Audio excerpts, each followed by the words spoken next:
আজকের এই যে আয়োজন, এটা একটি ধর্মীয় উৎসব।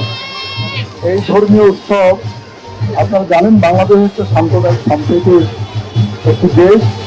এই দেশে হিন্দু, মুসলিম, খ্রিস্টান, বৌদ্ধ সহ যে যে ধর্মের অনুসারী আছে, সবাই তাদের নিজস্ব সংস্কৃতি, ঐতিহ্য, ধর্মীয় ভাবধারা থেকে তাদের স্ব অনুষ্ঠান, স্ব কর্মসূচি পালন, স্ব ধর্মীয় উৎসব পালন করে আছে।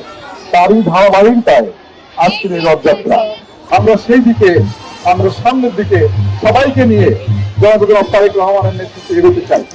আমরা একটা সাম্প্রদায়িক সম্প্রীতির রাষ্ট্র বানাতে চাই, যেখানে কোনো বৈষম্য থাকবে না।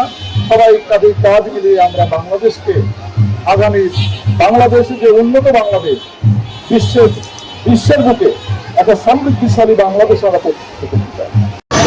আজকে আপনাদের মাধ্যমে এসে জেলা বিএনপির সকল পর্যায়ের নেতৃবৃন্দ এবং জেলা বিএনপির সভাপতি সহ নেতৃবৃন্দ যারা আছে, সকলে আপনাদের কাছে আমরা কৃতজ্ঞতা বোধ করছি।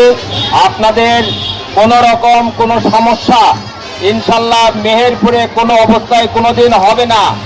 আপনারা এবং আমরা সকলে মিলে ভাইয়ে ভাইয়ে, বনে বনে যেভাবে আমরা জীবনযাপন করছি ইতিপূর্বে, ইনশাল্লাহ ভবিষ্যতেও আপনারা সেভাবেই আমাদেরকে পাবেন।